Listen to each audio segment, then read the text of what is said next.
My name's Alicia Rowley. I'm a first year student at Leeds Beckett University, currently studying business management and marketing, and in this vlog I'll be discussing my behaviour as a consumer. First of all, marketing has been defined by the Chartered Institute of Marketing as the management process of anticipating, identifying and satisfying customer requirements profitably. And consumer behaviour can be defined as the study of the processes involved when individuals or groups select, purchase, use or dispose of products, services, ideas or experiences to satisfy needs and desires. The first purchase I'll be talking about today is my recent purchase of Nike Air Force 1 trainers. This falls under the category of a limited problem-solving purchase. This is a less frequent and moderately expensive purchase with limited risk. I went through Gosling and Richardson's consumer decision-making process while making this purchase. This is a process which starts with problem recognition, which in my case was realising that I didn't have any good quality trainers. The second step is information search. This is when the consumer searches for information to rectify the problem. For me, I asked some friends and family about good trainer brands that they wear, and I did some research online. The next step is information evaluation. This is when the consumer must evaluate between 2 or 3 options that suits their needs. For me, this included evaluating between some trainers sold by Vans and some trainers sold by Adidas. I looked at things like price, reviews and whether or not I could use a student discount. And with the information that I found, I was then able to go to the next step, which is purchasing decision. And I found that with Nike, I was able to use my student discount, and I knew that they would last me a long time in the winter and throughout university. So I bought the Nike Air Force 1 trainers. And then there's a post-purchase decision. Basically, whether or not I'm happy with my purchase. And the answer to that would just be yes, because they are very aesthetically pleasing and they're very comfortable, and I know that they're going to last a while. A marketing technique used very well by Nike is celebrity endorsements.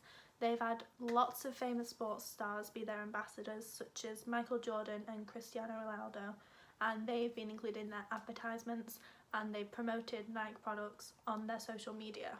This helps to boost their brand credibility and their image, which has had a major impact as to why most people, including me, buy their products. The second purchase I'll be discussing is a pack of Kellogg's Frosties. This falls under the category of a routine problem-solving purchase, which is a regular, short decision process, which means that I don't have to do much, if any, information search or evaluation. According to the consumer involvement theory, this is a very low involvement purchase. This is due to the fact that it's a frequent, inexpensive product that didn't require much thought. Kellogg's Frosties retail at £2.70 per box, whereas my trainers retailed at £79.95. This shows that my Nike trainers were a medium involvement purchase. There was one thing, however, that did influence my decision to purchase this product, and that was my family, which is an external influence. My family always bought this cereal, and it's what I grew up eating, and so I'm fully familiar with the product and will probably continue to purchase it in the years to come. Although I didn't have to do an information search or evaluate the different types of cereals, I still had to find a suitable supermarket to buy the cereal from. In the shopping centre near me, there's an Iceland, a Morrison's and a Heron Foods. And after doing a little bit of research, I found that the Iceland offered a 10% student discount, which meant that the cereal no longer cost £2.70, but it cost £2.43, which in turn meant that Iceland was the cheapest shop for me to buy it from. The last purchase I'll be talking about is my recent purchase of an Apple MacBook Air.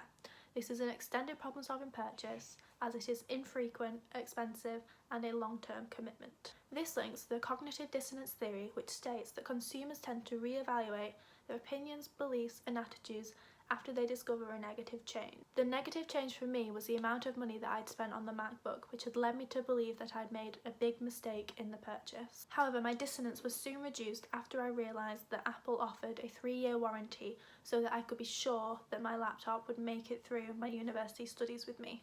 I also ended up going online and looking at some reviews of people that have had their laptops for a while, and I was pleasantly surprised with what I saw. Thank you very much for watching, and the next slide will show all of the references I've used throughout the video.